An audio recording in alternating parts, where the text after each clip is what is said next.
Muy buenas noches. Hoy es lunes 12 de abril, una fecha señalada para los venezolanos, bueno, el 11. Hoy me vais a permitir hablar de un tema que no es de extranjería. Sabéis que siempre os comento los temas a los que me he dedicado más en la semana. Y esta semana me he dedicado a una ejecución de impago de pensiones de una clienta de muchos años, de nacionalidad, bueno, española, de origen ecuatoriano. Y hemos pasado tantas cosas que hoy me vais a permitir explicaros un poco, pues, lo que es perdón, disculpadme los de Instagram. Ay, Dios mío, esto tiene las cosas del directo. Bueno, vamos a hacerlo así. A ver si puedo. Yo creo que sí. Entonces, hoy quería comentaros un poquito lo que es una pensión de alimentos, cómo se establece una pensión de alimentos a favor de unos menores cuando existe o bien una crisis matrimonial o el cese de una convivencia de una pareja, de hecho, ¿no? En este caso, Eduardo, no te rías. En este caso, el establecimiento de una pensión de alimentos siempre tiene que ser mediante una resolución judicial para tú luego poder hacer efectiva la reclamación de esos alimentos o bien por vía civil o bien por vía penal, ¿no? Si hay un impago, si hay un incumplimiento, ¿no? Entonces, a mí esta semana me ha molestado mucho porque la pensión de alimentos de los menores, yo creo que éticamente hablando es una de las obligaciones más reprochables cuando se incumple, ¿no? El dejar de abonar esa pensión de alimentos de unos hijos menores de edad. Entonces, si ahora mismo me está escuchando, sabéis que yo siempre hablo a mis mujeres, ¿no? Mis mujeres extranjeras, migrantes, que tenéis hijos menores de edad y que estáis atravesando una crisis o bien matrimonial o bien de pareja de hecho, lo primero que os voy a recomendar es que no dejéis de hacer esa demanda, intentarlo de mutuo acuerdo, porque siempre un convenio regulador de mutuo acuerdo es lo mejor, pero si no se da esa posibilidad de hacer ese convenio regulador de mutuo acuerdo, pues que podáis instar esa demanda o bien de divorcio o bien de medidas paterno-filiales para que pueda establecerse esa obligación alimentaria mediante una sentencia que luego podáis pedir esa ejecución. Espera un momento que yo creo que me está... Eduardo. Buenas noches, Eduardo. Entonces, hoy también quiero comentaros que yo siempre he considerado que el incumplimiento de una pensión de alimentos forma parte, cuando la madre es la guardadora, forma parte la mayoría de las veces, un alto porcentaje, de lo que yo denomino violencia económica. Los temas de violencia de género no solamente es un golpe, ¿no? Tú puedes haber recibido una violencia psicológica y entre esas formas de violencia psicológica puede existir lo que se denomina en la doctrina como una violencia económica. Lamentablemente España, fíjate, lo tiene, el incumplimiento de la pensión de alimentos no lo tiene reflejado como una violencia de género. Sin embargo, también quería comentaros que hay una sentencia, y os la voy a compartir porque me pareció muy, muy interesante. Una sentencia muy reciente del Supremo, del mes de marzo, en el que sí viene a recoger que esos incumplimientos de esas pensiones de alimentos pues constituye una violencia económica. Entonces, cuando vosotras, mis mujeres, tengáis hijos menores de edad, lo primero que se tiene que intentar es llegar a un acuerdo, un convenio regulador de mutuo acuerdo, ¿vale? Bien sea en una demanda de divorcio o en una demanda de regulación de medidas paterno-filiales. Pero una vez agotada ese intento de poder establecer un convenio de mutuo acuerdo, pues lo suyo es interponer una demanda contenciosa ante el juzgado de familia y solicitar esa regulación de esa pensión de alimentos, que además es una obligación y es un deber moral que viene establecido por el propio vínculo y por la propia filiación que se tienen con esos menores. Esta sentencia que os estoy comentando y que es muy reciente es importante porque por primera vez veo que nuestro Tribunal Supremo recoge que constituye lo que yo siempre he pensado. Y al hilo de esto, quiero mandarle un abrazo muy, muy grande, muy gordo a Ida Carrido. Ida Carrido la habéis conocido, tiene Boleto de Ida, un programa de YouTube. Ella hoy me ha enviado a primera hora de la mañana un artículo sobre ella que se ha publicado en prensa, donde dentro de sus muchas experiencias que cuenta, pues cuenta que ella ha sido y se reconoce como una víctima de violencia de género. Venga, mi abrazo a Ida y a todas aquellas mujeres que no solamente han sufrido una violencia física, una violencia psicológica, sino que a fecha de hoy, y se ve que esta semana he estado muy dedicada a mi mujer y a mi niña esa, porque yo reclamo esas pensiones como si son mías, y tenemos, desde que interpusimos la demanda de divorcio, que la interpusimos en el año, creo que fue en el 2018-2019, no ha pagado una sola pensión. Hemos elegido la vía civil por tener consideración con esta persona, porque además está trabajando, y no hemos querido acudir a la vía penal. Y sin embargo me llegó la semana pasada la oposición, donde pues dice que no, que él siempre ha pagado la pensión, solamente que se lo ha pagado en mano, ¿no? Entonces, una de las cosas que quiero que tengáis plena conciencia es que las pensiones de alimentos de vuestros hijos menores, y que tenéis que defenderla vosotros porque es un derecho que tienen vuestros hijos a percibir esa pensión de cada uno de los progenitores en función de sus ingresos, porque eso también es lógico y entendible, que si un hombre pues cobra 1.000 euros no va a tener una pensión de 800, ¿no? Hasta ahí podemos llegar. Pero si se ha establecido una pensión de alimentos, lo que no podéis aceptar es el argumento de, por ejemplo, de la compensación. No, es que yo le he comprado un ordenador a la hija y quiero compensar. Porque dentro de esta violencia económica que solemos vivir las mujeres, me incluyo yo en el paquete, en ese impago de pensiones está la típica frase de yo a ella no le doy nada, yo prefiero darle al niño en directo y evitar por todos los medios hacer el pago a quien tiene que recibir el pago, que en este caso es el progenitor guardador, la mayoría de las veces las mujeres, ¿no? Entonces, no hay compensación para una pensión de alimentos, no lo hay. Tampoco se puede renunciar, es decir, no, yo no voy a pagar y la madre aceptar, porque es un derecho del menor. Verá.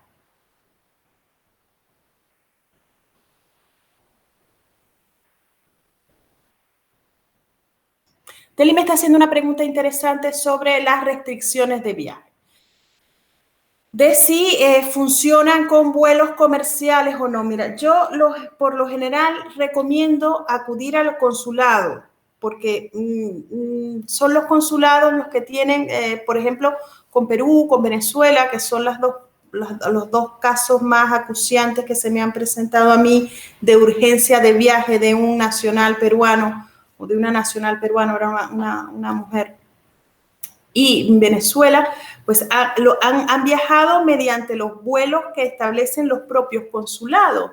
Las restricciones de viaje continúan, Deli, pero no están restringidos. Yo te estoy hablando de la normativa. Ahora, una cosa es la normativa y otra cosa es lo que sucede en la práctica, ¿no? Entonces, yo lo que te recomendaría en el caso, primero yo ahora no estoy recomendando viajar. Sabéis que os lo he dicho, que yo ahora no estoy recomendando viajar, ¿no? Esperar que se levante cualquier tipo de restricción que haya. Bueno, el otro día salió el presidente, yo que no veo televisión, a decir que el estado de alarma no se iba a prorrogar y que en mayo se iba a terminar y tal. Entonces, a ver si en la línea del verano, se puede también pues, dejar de prorrogar esta normativa, estas órdenes de las restricciones de vuelo, ¿no? Yo no compraría ningún boleto en ninguna aerolínea sin ninguna... Yo me imagino que ellos las están vendiendo porque darán garantías de cambio de fecha, ¿no?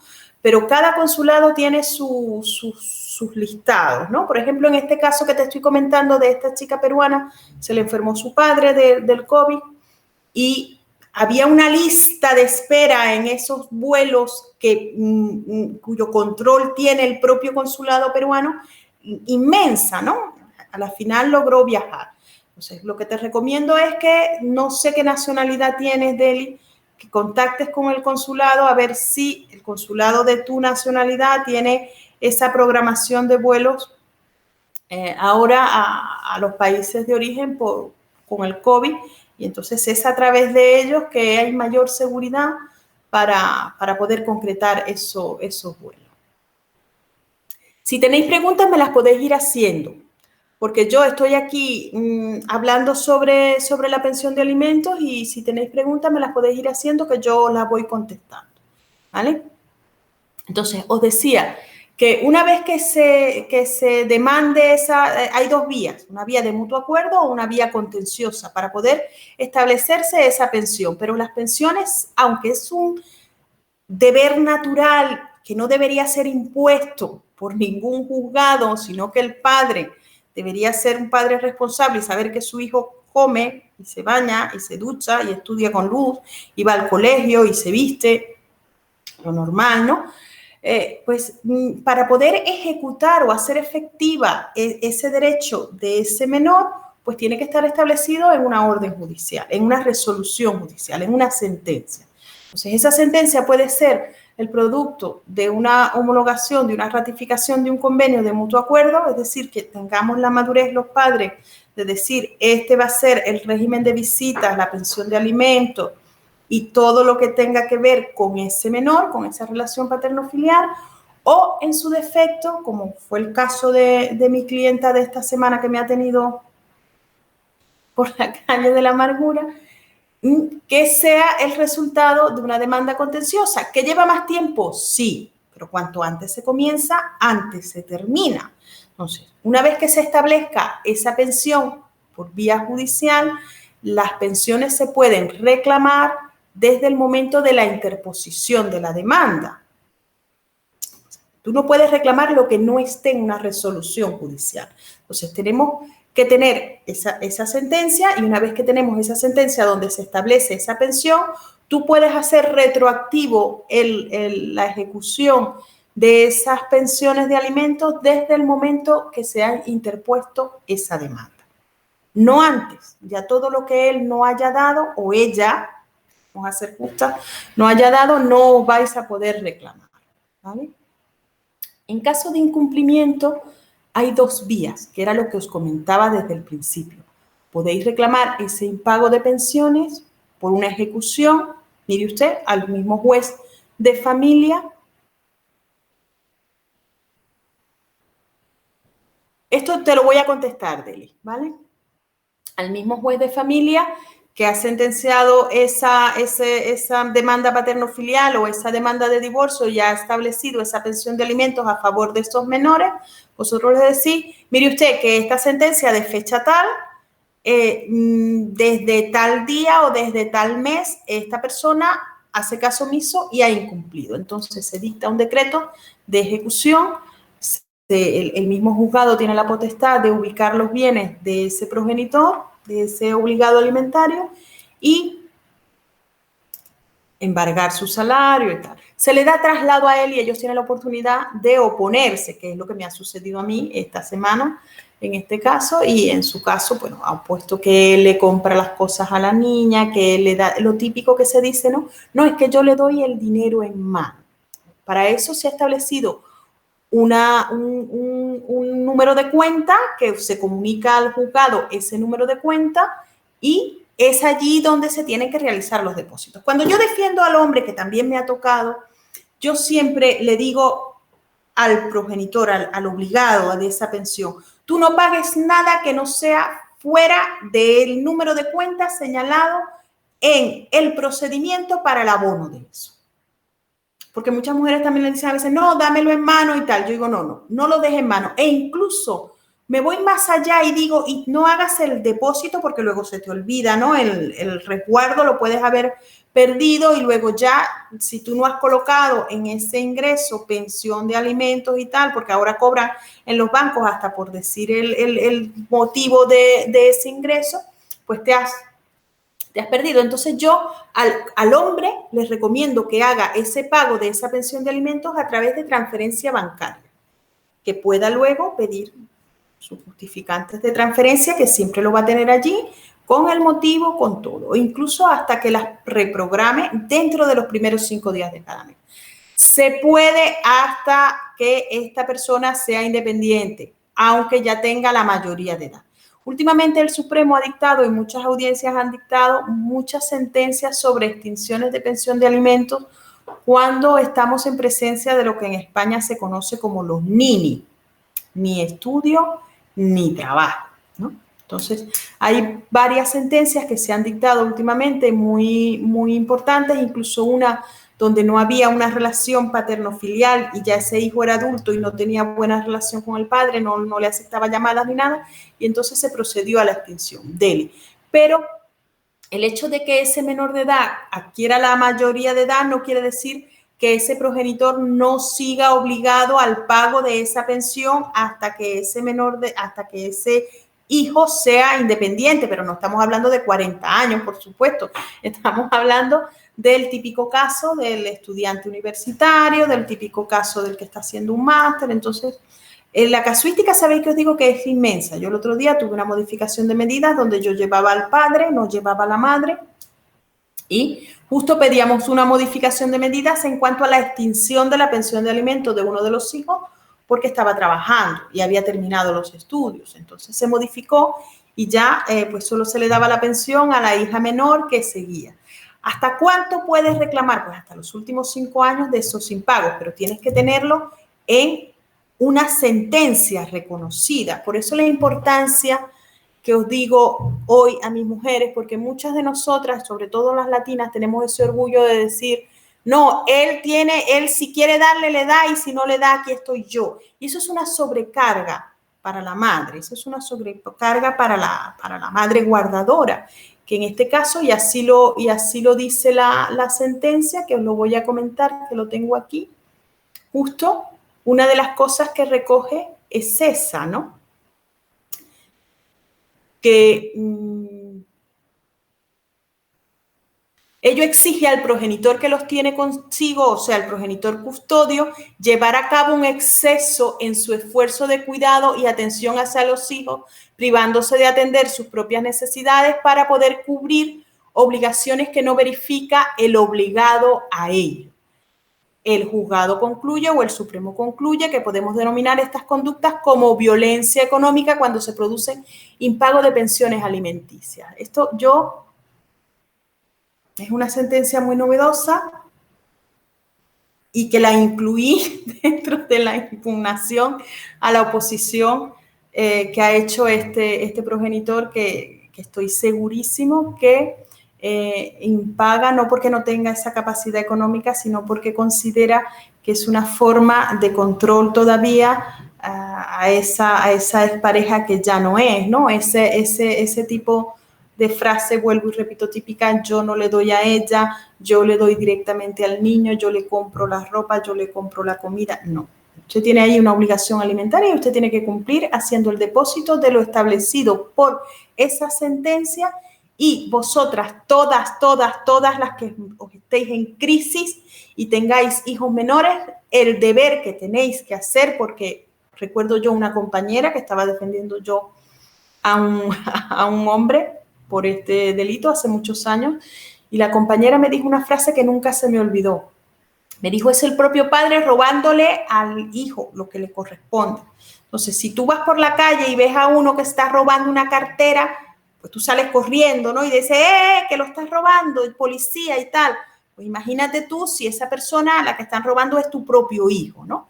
¿Qué es lo que sucede cuando hay un incumplimiento de una pensión de alimentos. Entonces, a todas las mamás, quitaros ese orgullo, porque no estamos hablando de que es algo que es para vosotros, es un derecho que tienen vuestros hijos, nuestros hijos. Y ahora, con esta sentencia, yo creo que se puede dar un paso más allá y llamar a las cosas por su nombre, que muchas veces esos impagos, cuando se tiene esa capacidad, forma parte de un maltrato, y en este caso económico, dentro de ese múltiple maltrato psicológico que pueden hacer las parejas contra las mujeres. Vamos a contestar preguntas.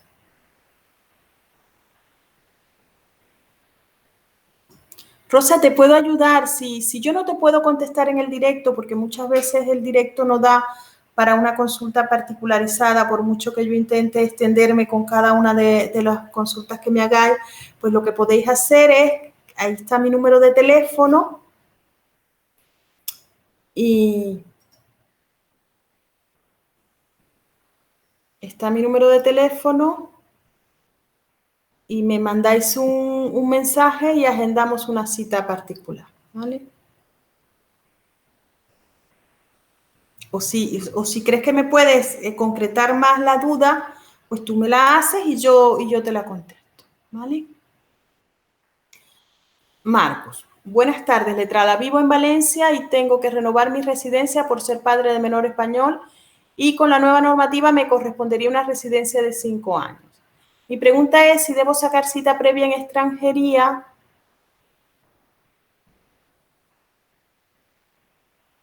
o existe otro medio para renovar, ya que es imposible sacar cita. Gracias. Marcos, progenitor de menor español, circular 8 del año 2020, autorización de residencia por 5 años, sería en tu caso una prórroga, no renovación de ese arraigo familiar. Medios para pedirlo. Yo no sé si tiene certificado digital. Si tienes certificado digital, lo puedes hacer por Mercurio, ¿vale? Entonces, sabéis que siempre os recomiendo que saquéis certificado digital. También lo podéis hacer por medio de un representante legal, el letrado de tu confianza o el gestor administrativo de tu confianza, ¿vale? Efectivamente, cuando ya has disfrutado de ese primer año como progenitor español, no, son los mismos requisitos, es decir, en la demostración del vínculo, certificado de empadronamiento, tu pasaporte completo que no se vean las ausencias, ese certificado de empadronamiento, y solicitar esa, entre comillas, prórroga de ese arraigo familiar que se ha disfrutado un año. Y en teoría te tiene que venir esa tarjeta por 5 años.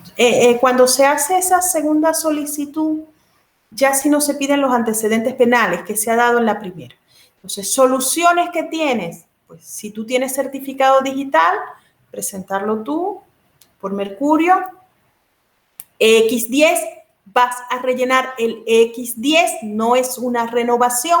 Tienes que tener mucho cuidado si le das renovación, porque el sistema falla cuando son progenitores de menores españoles y te da como si fuese una autorización inicial, y no lo es, sigue siendo circunstancias excepcionales. Para que se pueda canalizar por la vía que es, tienes que marcar no una renovación, sino un X10, ¿vale? Y en el X10 no vas a poner inicial, arraigo familiar inicial, sino que después de los arraigos, hay 2 pequeñitos que dicen prórroga del tal, y ahí lo vas a marcar. ¿Qué te voy a decir yo? Yo siempre voy a deciros que son trámites tan importantes que siempre voy a recomendar que lo hagáis con letrado. ¿Y qué te voy a decir yo? Yo te voy a decir hazlo conmigo, ¿no? Pero también sé que el hacerlo con letrado encarece los costos, aunque te da una mayor garantía de que las cosas van a ir de manera correcta. Entonces, a veces en la vida, pues tendrás que sopesar. Puedes hacerlo directamente tú, puedes hacerlo por lo que no puedes dejar es que te cumplan 90 días, porque entonces es como si se te hubiese caducado. totalmente y tengas que empezar de cero y tendrías que pedir antecedentes penales y volver a presentar ese arraigo familiar. Entonces, ten mucho cuidado, que no se te pasen esos 90 días. Si tienes certificado digital, preséntalo tú, X10, no como si fuera renovación, porque entonces te exige tasa de empleador, tasa de no sé cuánto, no. Entonces, como si fuese un arraigo inicial, pero viendo de marcar la prórroga, ¿vale? Lo puedes hacer tú, lo puedes hacer por representante legal. Si lo quieres hacer conmigo, ahí está mi teléfono. Tú me llamas, me escaneas la documentación, una autorización administrativa y yo me encargo de hacer todo el seguimiento, presentación, seguimiento y ya te llamo cuando esté lista la resolución, ¿vale?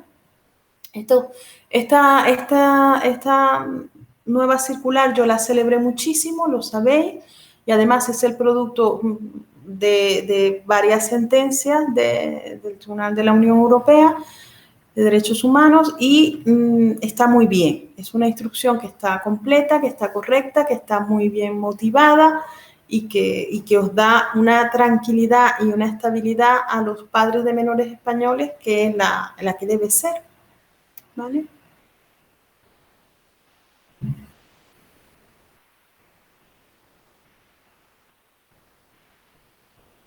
Alcides.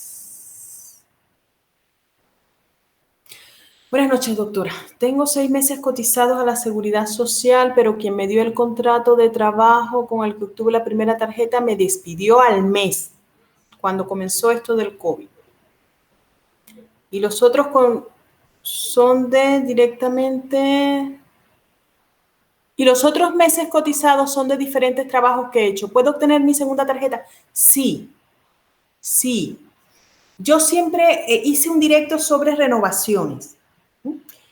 Yo siempre recomiendo que estéis de alta en el momento de solicitar esa renovación, ¿vale? Y en el momento en que estéis de baja, inscribiros inmediatamente como demandantes de empleo. Siempre, siempre inscribiros como demandantes de empleo, ¿vale? Te puede exigir extranjería o te puede consultar extranjería el por qué no se mantuvo esa relación. Pero bueno, extranjería, las oficinas de extranjería tienen acceso a la seguridad social, tienen acceso a tu vida laboral, ¿vale? Entonces, déjame quitar esto. Entonces, no hay mayor problema si tú tienes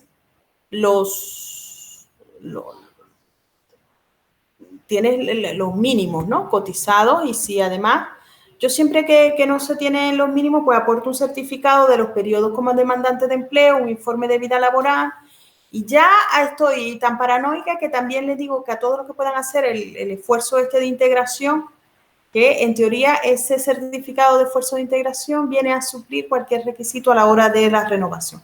Pero vamos, si tienes los mínimos cotizados y si estás de alta con un contrato en el momento de plantear esa renovación, no debe, entre comillas, tener posibilidades de denegación, ¿vale? A menos que tengas un antecedente penal, a menos que tengas ausencia del territorio, ¿vale?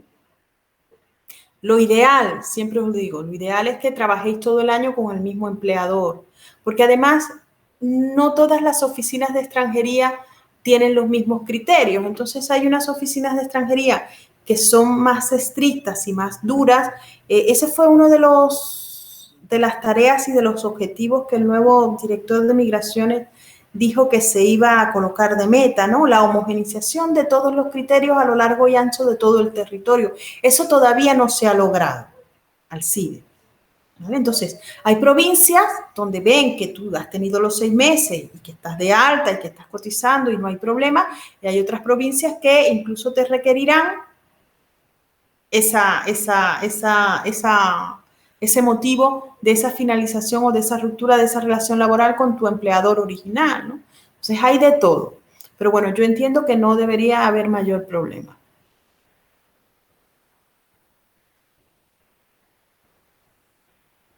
Vamos con Rosa. Rosa Rosales Castellano me dice, para resumirlo así, mis padres son venezolanos y nací en España. Ah, yo creo que hablé contigo y que no entendí nada ese día. Estaba yo espesa. porque yo pensaba que tus padres eran españoles y que tú habías nacido en Venezuela y que por eso tenías libro de familia. No, tus padres son venezolanos, te tuvieron aquí, tú naciste aquí y te regresaste a Venezuela.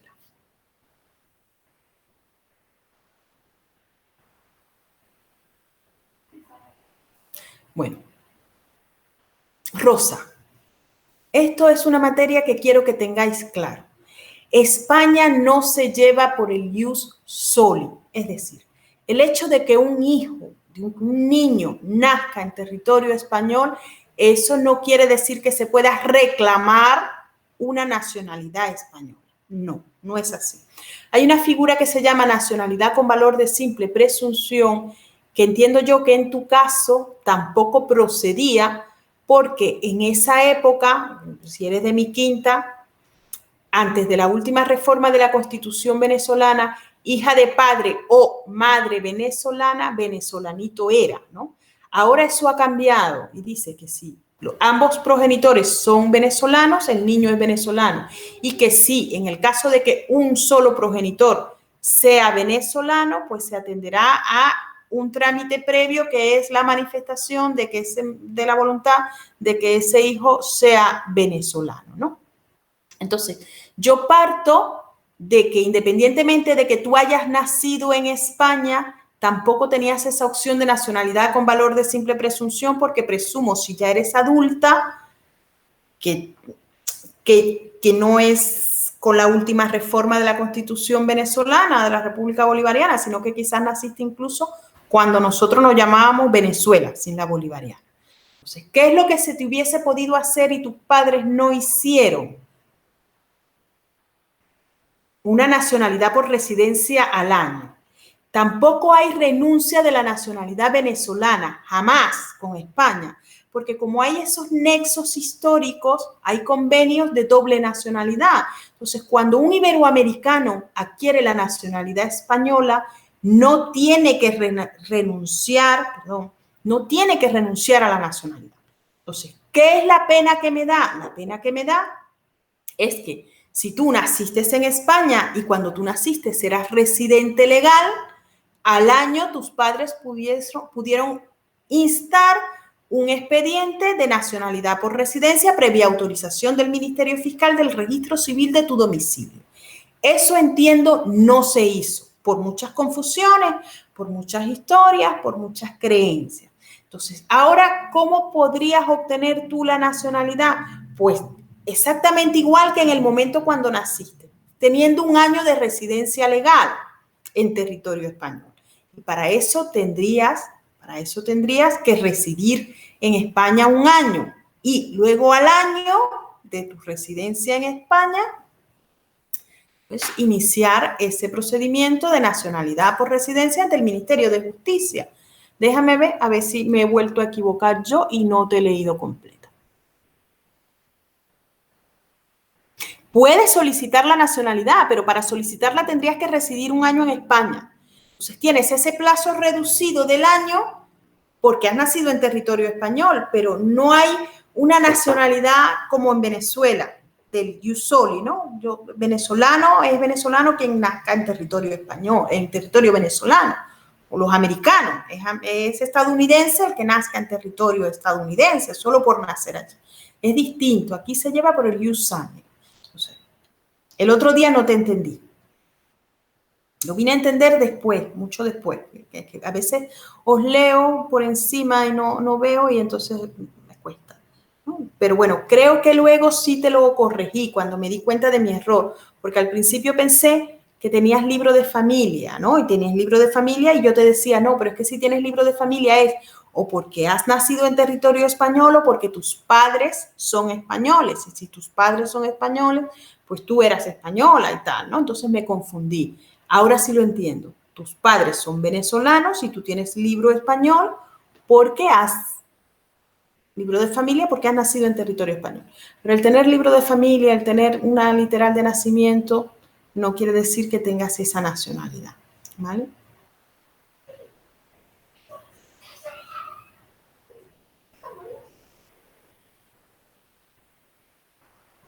Jesús, no te entiendo. Tengo un amigo venezolano Él tiene su contrato permanente, quiso asegurar a sus hijos menores y no tiene las partidas apostilladas. No me preguntéis mucho sobre trámites de los países de origen. Yo soy abogada experta de extranjería en España, entonces la mayoría de los trámites, prácticamente todos, yo los inicio desde que se tiene la documental del país de origen. Me hablas de Venezuela porque soy venezolana y me pasa algo curioso con mi país, que es que la relación con nuestra, con mi país fíjate que con Colombia todo fluye. Con Colombia todo fluye, con Bolivia todo fluye, Dominicana fluye, ¿no? Ecuador fluye, pero cuando a mí me hablan de Venezuela, Venezuela es caótica ahora mismo, ¿no? Caótica para un pasaporte, caótica para una renovación de lo que sea, para una prórroga, para una inscripción de un nacimiento, hasta para una apostilla. Entonces, ese amor que yo debería tener por ir a hacer trámites ante mi país, pues se me ha perdido un poco. ¿Por qué? Porque es caótica. Entonces, tú me hablas, ahora la apostilla la tienes que pedir vía telemática. Y una vez que esté autorizada a irla a recoger al consulado y tal, ¿no? Y resulta que tarda a unos 10 días, a otros 20 días, a otros meses y todavía siguen esperando. Entonces, ahora, te digo una cosa. Esos menores de edad tienen lo que es el interés superior del menor. Yo haría una queja al defensor del pueblo porque si el padre es residente legal y no le ha podido tramitar la autorización de residencia como hijos de residentes legales, si tienen un contrato permanente, yo me imagino que esa persona está legal, tiene una autorización para trabajar, esos padres venezolanos residentes en España con esos hijos menores cuyas literales no están apostilladas. Sí. No se le debería negar, aunque no estén apostilladas, teniendo esos menores sus pasaportes, que no lo sé, ese derecho a esa asistencia sanitaria, ¿vale? O por lo menos que te lo digan por escrito. No, es que no se lo damos porque la prueba del vínculo, de la filiación, de la relación entre ese padre residente legal y este menor de edad no está apostillada. Entonces ya uno dice, bueno, el interés superior del menor, la demostración del vínculo, no necesariamente la situación de excepcionalidad venezolana, queja al defensor del pueblo. A veces son efectivas. Dile a esos padres que hagan una queja al defensor del pueblo. Yo, fulano de tal, de nacionalidad venezolana, residente legal, cotizando, trabajando, aportando. Tengo derecho a que mis hijos tengan asistencia sanitaria como descendientes míos que son la problemática venezolana de las apostillas, que eso no quiere decir que no intente apostillarlo, ¿no? Que intente apostillarlo, que intenten, y además unos precios exorbitantes, ¿no? Tú vas a hacer un pasaporte venezolano, 200 euros. Tú vas a hacer un poder, 100 euros. O sea, todo es caro, un servicio caro y espero que no me esté escuchando las autoridades venezolanas. No le permitieron hacer el trámite para el seguro médico. Pues lo que te estoy diciendo, queja al defensor del pueblo. Porque si es un trabajador, tiene derecho a la asistencia sanitaria de los hijos. Sí es cierto que te van a pedir la demostración del vínculo. Y sí es cierto que si ese documento es extranjero, para que haga efectos en España, tiene que estar apostillado. Pero hay un derecho o hay, cuando se trata de menores, hay un interés superior del menor. Entonces yo entiendo que eso es para una queja al defensor del pueblo y yo entiendo que además con la situación venezolana se puede demostrar. No sé qué documentación tienen los menores. Porque imagínate tú que los menores no tengan ni siquiera pasaporte y no tengan tarjeta, ¿no? Pero si tienen tarjeta, no lo sé, Jesús. Pero yo creo que es defendible y yo creo que es peleable. O sea, yo creo, dile que haga una queja al defensor del pueblo, el defensor del pueblo se aboca al conocimiento y pide al organismo que por lo menos se lo digan por escrito, o sea, que les reciban la solicitud de inclusión de esos menores como su beneficiario, como trabajador que es, y que la Seguridad Social le diga, no, yo te la deniego porque esto no está apostillado y es requisito el estar apostillado. Entonces allí te abre la puerta, como digo yo siempre, te abre la puerta para que tú te puedas quejar, porque resulta que hay recursos, ¿no? Entonces, para que tú puedas decir, mire usted, situación de excepcionalidad de Venezuela, mire usted, interés superior del menor, mire usted el derecho que tiene el menor. De todas maneras, si a ese menor llega a necesitar asistencia sanitaria, yo estoy segura que se la dan, ¿vale? Yo estoy segura que se la dan. Buenas noches, Kisbel. Javier, entonces, mira, Jesús, ha llegado tu amigo, porque es el mismo caso.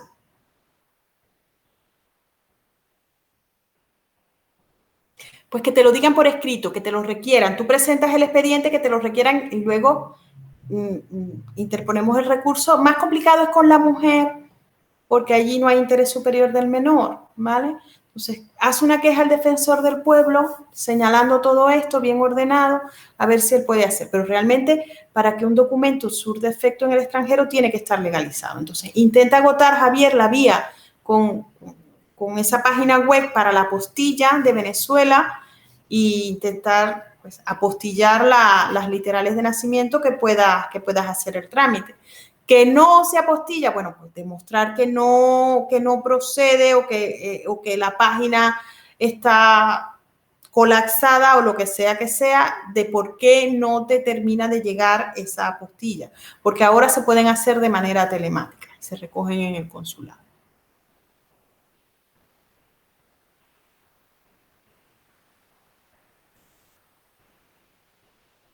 Kibel me pregunta, para cambiar régimen general con la residencia humanitaria al año, pero vencida, ¿se puede cambiar un régimen general? Vamos a ver. Venezolano con residencia por razones humanitarias de protección internacional al año puede modificar autorización inicial de residencia y trabajo, bien por cuenta ajena o bien por cuenta propia, en función de su condición particular, es decir, en función de si ha estado todo el año trabajando por cuenta ajena o si ha estado todo el año trabajando por cuenta propia, ¿vale? Ese sería el régimen general. Entonces, para hacer esa modificación hay que hacer una solicitud a extranjería, ¿no? Mire usted, soy venezolana con esta autorización de razones humanitarias y pido que me modifique usted esto a una autorización inicial y entonces te cobran tasa para ti, tasa para el empleador, es un procedimiento que tiene que dictarse una resolución y te modifica autorización inicial por cuenta ajena o autorización inicial por cuenta propia en función de lo que tú hayas hecho en ese año con esa autorización de residencia, ¿vale? En resumen, muchas veces por comodidad nos vamos quedando con la prórroga, porque vamos directo a huella, ¿vale?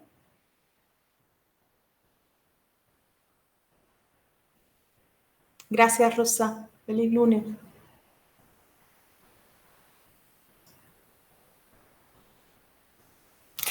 Lo lamento.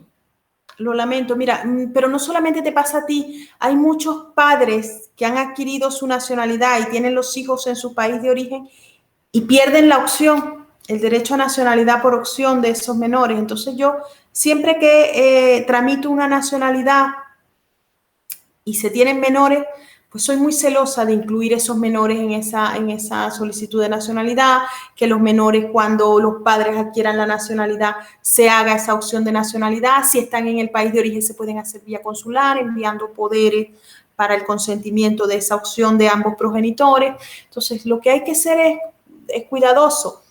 En casa de herrero, cuchillo de palo. Tengo que decir yo que de mis 3 hijos, el menor, que ya tiene 12 años, todavía no está inscrito en mi consulado venezolano, ¿no? Entonces, voy a partir una lanza por tus padres. Quizás en ese momento Venezuela no era lo que es ahora. Y entonces, pues ellos dijeron, pues nos regresamos a Venezuela y no fueron cuidadosos con esa tramitación. Imagínate tú que mañana Venezuela sea una potencia y resulta yo que mi Francisco, que es hijo de español de origen y que ha nacido en España y que solo tiene una progenitora venezolana, no ha hecho esa manifestación, no ha hecho esa inscripción y el niño a fecha de hoy no es venezolano, a fecha de hoy el niño es español, nada más.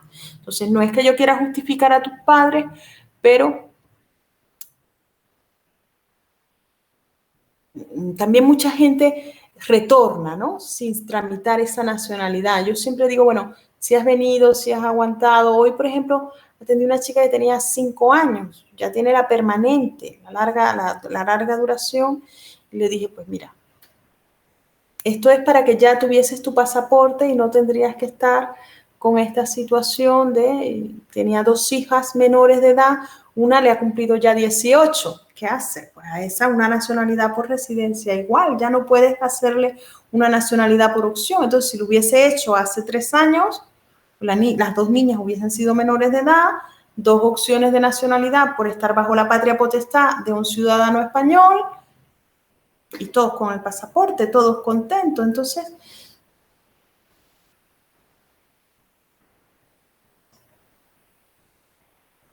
Kisbel, no tienes por qué pensar que no te van a dar las humanitarias. Positivismo primero que todo, ¿vale?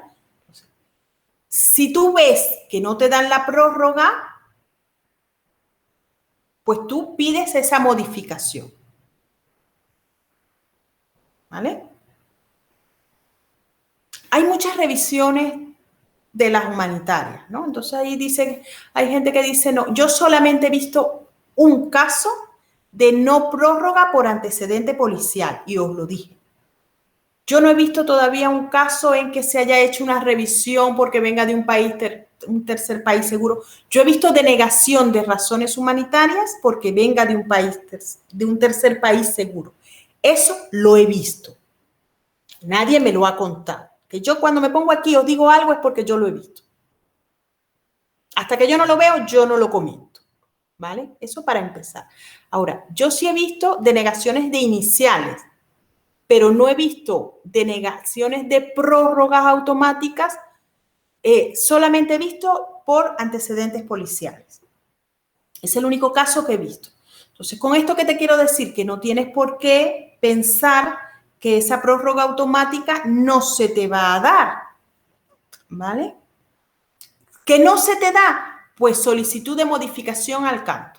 Yo llevo 1 año de residencia legal en territorio español, tengo contrato, he trabajado más de los 6 meses, tengo mi contrato, bueno, temporal, nos callamos, no, si fuese indefinido, mejor, ¿vale?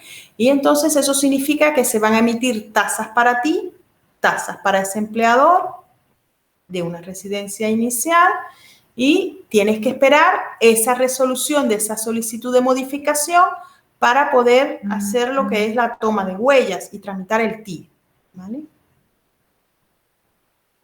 Bueno, creo que con Kisbel terminamos las consultas y terminamos el programa de hoy.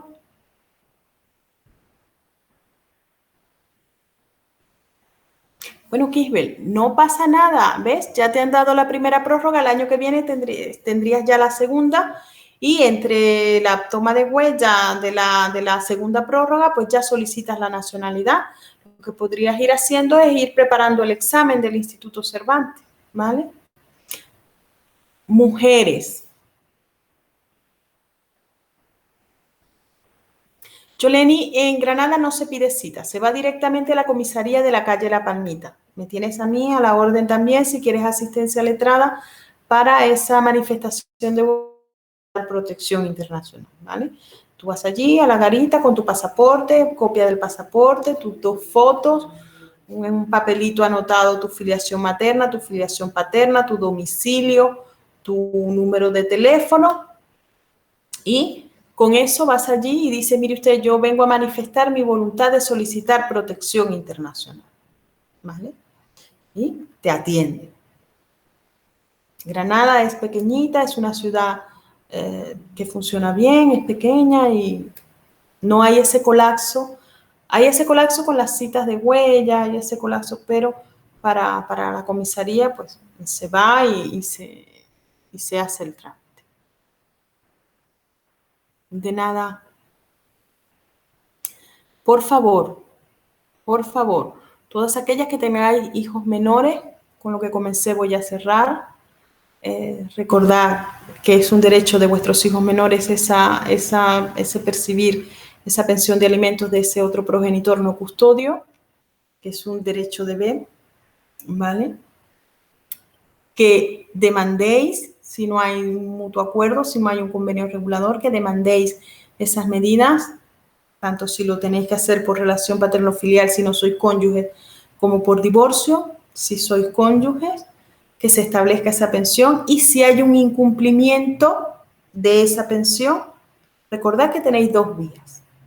La vía de familia, la vía civil, mediante esa ejecución de ese impago, de ese incumplimiento de esa sentencia, o si tenéis dos cuotas impagadas, dos mensualidades impagadas seguidas, o 4 en el plazo del último año, podéis interponer una denuncia por el delito de abandono de familia e impago de pensiones, ¿vale?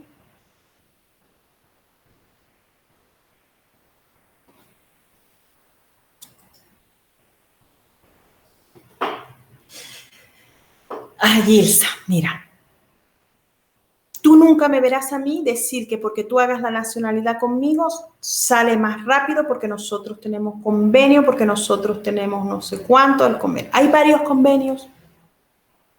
Convenio con los colegios de abogados y convenios con esto que me estás diciendo, de los gestores administrativos, ¿vale? No se le da prioridad. No, así de sencillo. Suena a publicidad muy bonita, yo te garantizo que vas a tener la nacionalidad en 8 meses. Bueno, ahora hay un plan de choque, puede colar y puede haber suerte, ¿vale? Sí es cierto que el hecho de que tú realices esa solicitud de nacionalidad a través de un gestor administrativo o a través del colegio de abogados con las plataformas de esos convenios, hay una revisión de la documental donde ese profesional garantiza que lo ha tenido a la vista y que la documental está correcta, ¿vale? Pero jurídicamente hablando, los expedientes administrativos llevan un orden. Ese desorden de esos expedientes administrativos de solicitudes de nacionalidad se dan porque hay nacionalidades en las que se piden informes especiales, ¿vale? Irán, por ejemplo, Pakistán, todos esos están, aquí están y no están y que están y que no están, se piden informes especiales, ¿vale? Porque hay provincias que tengan mayor cantidad de solicitudes de informes sobre los periodos de residencia, los antecedentes policiales, la conducta, buena conducta cívica o no, y entonces tarden más esos informes que se piden en Madrid a los que se pueden pedir en Cuenca, que tendrá 3 o 4, por decir un ejemplo. Pero tú no me vas a escuchar a mí decir que porque metas la nacionalidad por una u otra plataforma, eso va más rápido. Primero, porque éticamente no está en mí. Y segundo, porque yo pertenezco a una asociación de abogados extranjeristas en lo que yo he preguntado 800 veces, pero es que si lo metemos por los gestores va más rápido, no sé cuánto y no sé qué. A mí todavía ninguno me ha dicho, ni todavía yo he visto un expediente que vaya más rápido por eso. En el plan de choque sí vi yo resoluciones de expedientes de nacionalidad muy rápido, en el plan de choque del año 2019. Y sí he visto movimiento con este plan de choque del año 2021, me han resuelto nacionalidades que estaban desde el 2018, por ejemplo. Otro compañero ha dicho que ya se han comenzado a resolverlas del 2020. Yo tengo todavía del 19 sin resolver, ¿vale?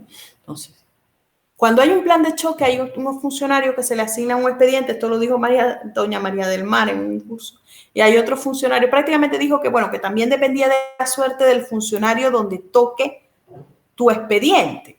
Pero a mí no me vas a escuchar decir que porque con el... No. Pero no me lo vas a escuchar decir ni con el colegio de gestores ni con el colegio de abogados. Me vas a escuchar decir que somos representantes, que estamos autorizados para trabajar y presentar vuestros expedientes, tanto de las nacionalidades como ante las oficinas de extranjería, que con una representación podemos representaros en todo sitio. Eso me lo vas a escuchar decir. Pero nunca te voy a garantizar ni el tiempo, ni que va más rápido porque no. No. Por eso, bueno, no voy a decir. Me voy a callar. Bueno, muy buenas noches. Ya hemos terminado. Siempre sabéis que para mí es un gusto estar con vosotros. Que defendáis esas pensiones de alimentos de vuestros hijos menores. Que ya el Supremo ha dicho que eso constituye violencia. Mando un abrazo a todas aquellas que seáis víctimas de violencia de género en todas sus formas, violencia física, violencia psicológica, violencia económica, en todas sus formas. Os mando un abrazo y que os defendáis, que no estáis solas, que esa violencia económica puede ser denunciada, bien por el delito de impago o bien en el marco, porque por lo general va también con otro tipo de violencia, y que no os dejéis, porque son las pensiones y los derechos de tus hijos, ¿vale?